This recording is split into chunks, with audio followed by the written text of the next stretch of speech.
जी बेटा, next is Aurangzeb in 1658 to 1707. Aurangzeb declared himself as a new empire, using the title of Alamgir. He ruled for 50 years till his death in 1707 CE in Ahmednagar. कि जो औरंगजेब था, इसके बारे में है कि जो औरंगजेब था उसने अपने 3 भाइयों की हत्या करने के बाद विजय हुआ था. उसने अपने पिता शाहजहां को आगरा के किले में कैद कर दिया, ठीक है, इन 1666 में, और उसकी मृत्यु हो गई.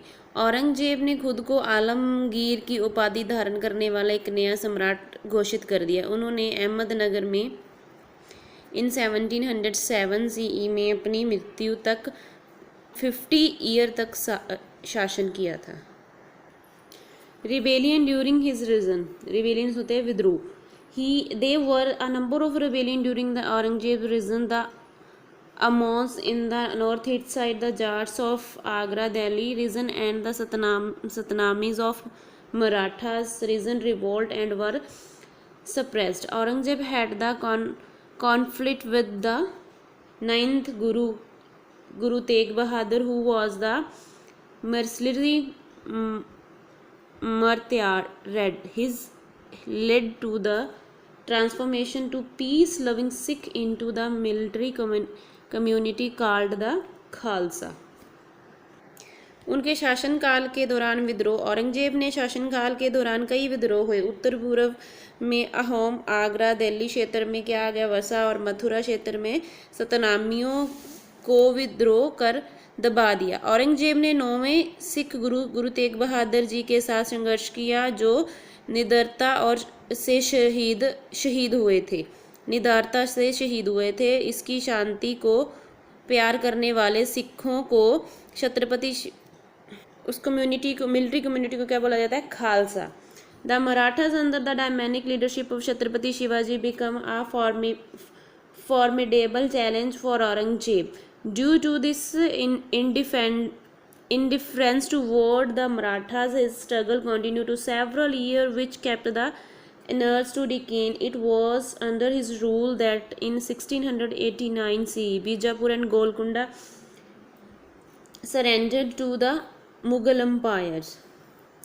क्या आ जाता है कि जब कि Marathas under diamond leadership Chhatrapati Shivaji, वो क्या क्या फॉर्मिडेबल चैलेंज हो गया था उनको औरंगजेब का, due to the indifference towards Marathas. इसी के साथ मराठा के प्रति उनकी उदासीनता के कारण यह संघर्ष कई वर्षों तक जारी रहा, जिसने उन्हें दक्कन में व्यस्त रखा गया. ये उनके शासन में था.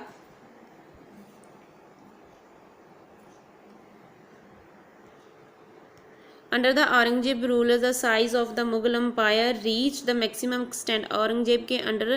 औरंगजेब के रूल के अंडर जो मुगल साम्राज्य का साइज था वो मैक्सिमम एक्सटेंड हो गया था. However, on the account of the lack of communication, poor infrastructure, it was difficult to hold the empire together. कि हालांकि संचार की कमी और ख़राब बुनियादी ढांचे के कारण साम्राज्य को एक साथ रखना मुश्किल हो गया था. ठीक है.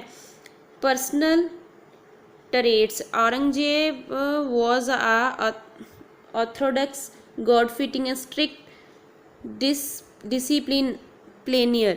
He led the simple life and was called the Jinda Peer, or living saint, due to the simplicity. However, he was the suspicious nature, did not trust anyone. He imposed jizya upon Hindus, which was removed by Akbar.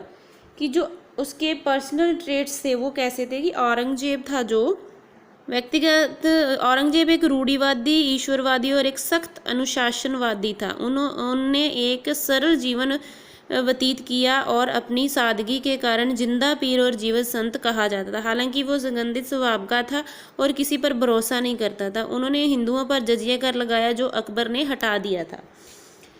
His chief architectural achievement in the Badshahi Masjid at Lahore, the largest masjid in world during his time. He was the last of the great Mughals. After his death in 1707 CE, many Mughals rulers ruled till 1857 CE.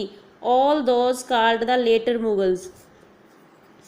Means जो उसका main उसकी मुख्य chief architecture achievement क्या थी, उसने क्या किया था कि लाहौर में बादशाही मस्जिद जो अपने समय के दुनिया की सबसे बड़ी मस्जिद है, वह महान मुग़लों में अंतिम था 1707 ईस्वी तक। उसकी मृत्यु के बाद 1857 तक कई मुग़ल शासकों ने शासन किया। उन सभी के बाद मुग़ल, उन्हें बाद के मुग़ल भी बोला जाता था, ठीक है, later Mughals.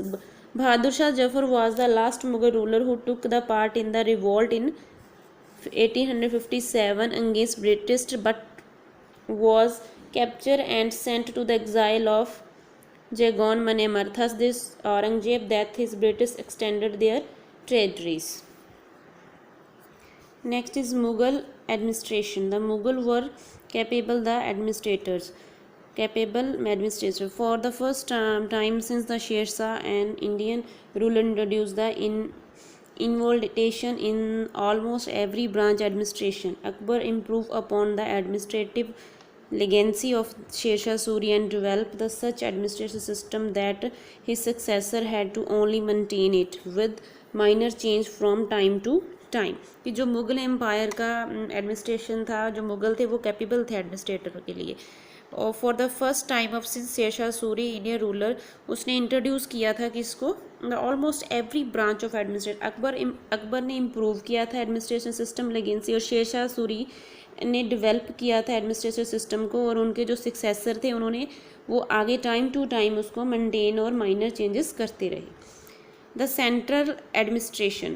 Empire was the pivot of the whole administration. He was the autocrat and has unlimited power. The empire did not carry out the whole administration single-handed. He had the number of ministers of assist, the advice